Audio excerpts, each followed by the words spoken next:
Morning, morning, morning. Yes, we're back with another episode, another rider. Today we have Sez.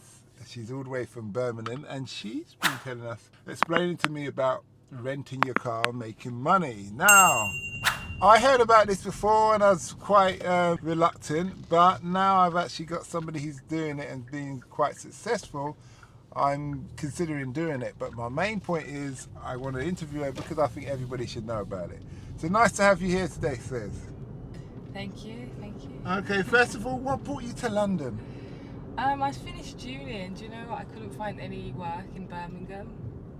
So I thought I'd try London and it worked out for me. Yeah. Okay, that's good. So you've been doing this Turo thing. Tell us about the concept, how it works and how your journey has been. So Turo is basically Airbnb for cars. So if you've got a car that you don't really use in London, especially in London, for example, I have a car, I can't really go anywhere, I can't find parking, it's expensive, I use a tube, use Ubers.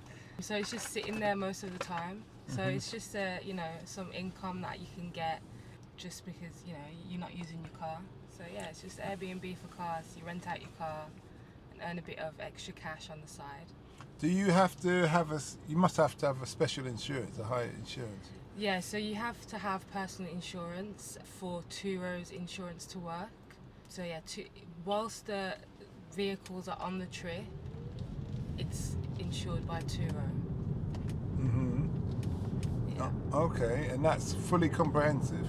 Yes. Alright, okay. And what else is needed? Is there anything else specific needed, like public liability insurance? That's all covered by Turo's protection plan. So yeah, they've got a few protection plans you can choose from. Each one has their own benefits. One of them you get more, so you get 75% of the income. So Turo sorts out all the paperwork? Yeah, exactly, yeah. So you don't have to worry about anything? No. You just have to do what you say, provide a car. Yeah. Does it matter whether it's electric or fuel? No, you can choose any car that you like. It just has to be less than 10 years old. And also, you're responsible for the maintenance of the vehicle. So obviously, you want to give your car out to people the way you'd like to find it, so they have a good experience on the trip. But for example, I've been doing it since December and it's been very good for me. I've, touch wood, I've had no incidents. All my guests are really nice. Some of them have come back and rented my vehicle. Just an extra income, What car have you got? How old is it? I've got a Kia Ceed 2017. Okay. Yeah. Kia Ceed, okay. So it's a nice little family car. I live near Heathrow as well, so I get a lot of American tourists because it's quite big there, Turo is. Yeah, it's been really great so far. It's a really nice income. Did you? Didn't have before. Thanks. Did you buy the car outright, or do you do is it something that you hear people can get on finance and then start doing the car? Yeah, so you can get it on finance as long as your finance company knows about it. I bought my car outright, but yeah, a lot of people do have vehicles on finance, and the income pays for their finance and a little bit more sometimes. So it's just it pays for your car. Okay. Income that you get. So yeah. So you're not. I can see. So I'm thinking now something to make money. I already have. In my case, I already have a car. Yeah. So it wouldn't be necessarily the right. If I'm not, the margins of making money will become smaller if you've got to pay for a car that you're not really going to use. Yeah, but it works out because you wouldn't get a booking every single day. But you can book out your calendar anytime you want. So any income you do get does go towards the finance of the car. So. And that's another thing. Yeah. How does the tax thing work out? The tax comes out end of the year? No, it just comes out through every trip. So you get sales tax that comes out from your earnings every trip. Okay. And yeah. The sales tax is that like income? Would you, if I was to call HMRC, would they say, yeah, but you need to pay additional tax? Yeah, you'd probably have to, tell HMRC that you're earning these additional money, but that's up to every individual really. Oh, so you do sales tax and then you have to deal with your own tax with exactly, HMRC. Yeah. Okay. It's just extra income that you have to declare. How long did it take to get started? Me, straight away. It's within minutes that you can list your car on the platform. Yeah. Okay. Yeah. You just download the app, Turo, take a couple of photos of your car, and straight away it's up. So any accidents or anything like that, or any damage, you just notify them. Yeah. Turo just takes out their clients. Yeah, you do it on the app, and it's all managed by Turo. Okay, and then you can say things like no smoking or no pets. Yeah, no smoking. No, there's policies for that, so the guest can get fined for that. So they all sign up, and obviously they agree to the terms and conditions. I did have someone in my vehicle actually that brought a dog in without telling me, and the cleaning policy violation for that is £150 because it's really difficult to get dog hair out of your car. So yeah, they were fined for that, and they accepted the fine because they knew that they were going to get fined anyway. So yeah, I mean, if someone told me that they've got a cat or a dog and they're bringing it in the car, then I wouldn't really mind. But it's the fact that they didn't tell me, and I just found my car with lots of hair all around. Yeah, because it messes up for the next person. Yeah, exactly. Yeah. And then you're losing money. Yeah. So £150 is not really much of a fine, really. It managed to get my car clean enough. Yeah. Okay. Yeah. This is why I love leather seats in this business. Yeah. Because any mess, anything, I got my Dettol wipes. Yeah, exactly. Get a pair of gloves on. It's sorted, and no one's allowed to throw up in my car. No. Good. You don't want that. Okay. Is there any other thing that you feel that someone should know about doing this? I think try it out. Download the app, even if you just try it out as a guest. It's really nice to use. It's great at the moment because it's peer-to-peer car sharing. These cars are just sitting there; they're not being used. Or if they are, it's now and again. For me, it's now and again if I'm outside of London. It's just a good environmental thing as well, So people sharing cars. So it's wiser to get a somewhat small car like a Golf. Yeah. And or a Kia. Where's the Kia Ceed, you said? Kia Ceed I've got. Ceed. Yeah. So how much does that car go for? I paid 11k, which it's probably gone up in value at the moment. Last time I checked, but I got it shipped from Northern Ireland, so I did a bit of digging around, and I got a good price for that car.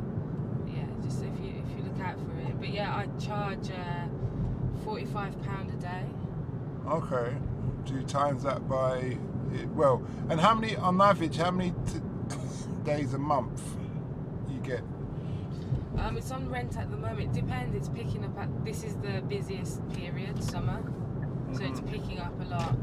Like I said, I'm getting a lot of American tourists as well because Turo is huge in America, everywhere. So a lot of. So that's the thing. Yeah. So that being said, it's probably something you should buy shares in. Yeah. I think definitely. it's on the open market. Not yet, but there is news that it may be coming up public market. So yeah. And do you know people have multiple cars and just doing the Turo thing? Yeah, some people have businesses out of Turo, definitely. Some people have over 10, 15, 20 cars in London, and that's all they do. Yeah, I suppose if you've got a car showroom, you've got cars sitting down, you just say, you know what, I can take 20% of my cars and drop them with Turo. Yeah, exactly, yeah. It's and then definitely a good business to look Yeah, I didn't even think about that. Yeah. There's some African lady who's telling me about it, and I was thinking, nah. But then she said someone else told me their car got smashed up. You know what? It happened. It's accidents happen, but you're covered. That's the main thing for a Turo. I suppose, can you say, I just mainly want to deal with people coming in for tourists, like airport? People message you before they book your car. So there's instant booking. So if you're okay with anyone booking your car, then anyone can book it. All people are vetted by Turo. They go through a verification process. That's really, it's great. I mean, all my guests have been really good. But yeah, you can choose who you want to book. You don't have to accept every booking. You can choose. It's your car at the end of the day. You can book out your calendar whenever you want. Okay. Yeah, it's really flexible. Do you not? Have you had a case where you said no? I'm not. No, never. Okay. Yeah. All right. That's really good. Yeah, all my guests have been really nice, and they've come back as well.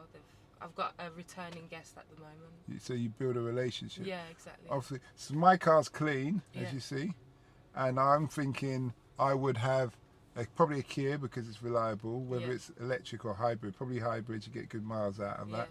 that. And then sorry, tickets and ULEZ and all of that congestion charge. Turo deal with that. So what they say is you sign up to autopay. It comes out directly from your account, and then you just charge the guest on the app. So yeah, you pay up front, but then you get that reimbursed always. And when you get reimbursed, you get reimbursed via Turo. Yeah. Okay, Just so you straight just into your show bank them the account. statement. Yeah, you just upload evidence that, they have all the times and all the dates of who exactly was driving your car at that time, and the evidence is there, and you just get reimbursed. That's good. The future's all about digital apps, really, isn't it? Yeah, it is. And stuff like that. It's definitely good. Mm-hmm. It's a personal experience as well. I feel like it's better than the normal, rental services that you get, because it's just personal. You get to meet the owner. There's a lot of the time there's no deposits involved either. Oh, because they're using credit cards. As in, like, putting a deposit, and then I know that, like, normal rental services, you have to put a big deposit Yeah. up front. There's nothing like that with Turo.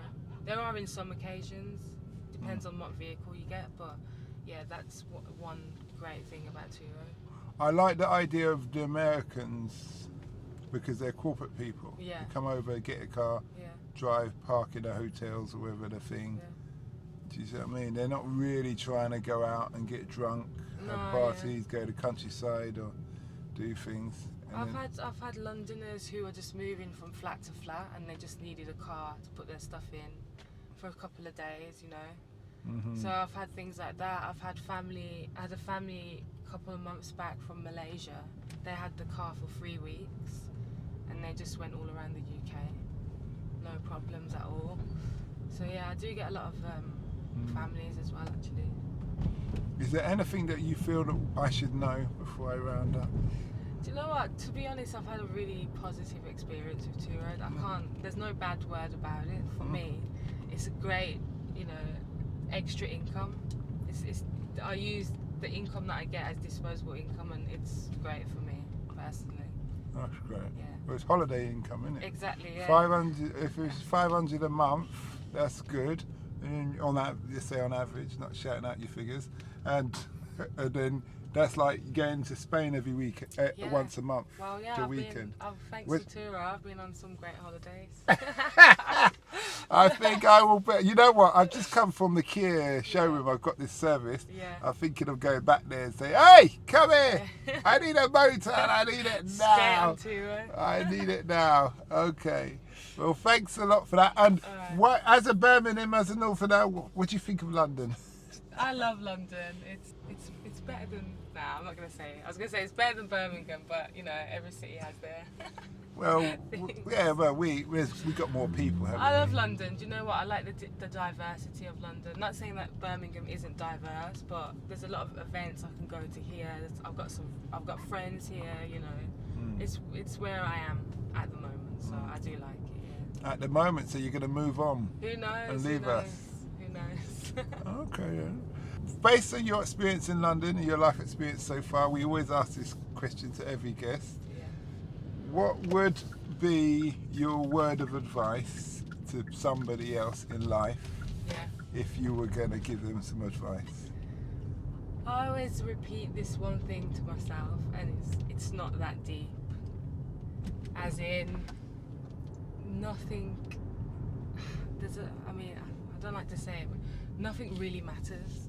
When you're sitting there at home and you're stressing about something, you're not going to remember what you're stressing about in 10 years' time. So it's not really that deep, and just Mm-hmm. yeah. Okay. So that's what I live by. Well, I suppose the truth is we're all going to die in the end. Yeah.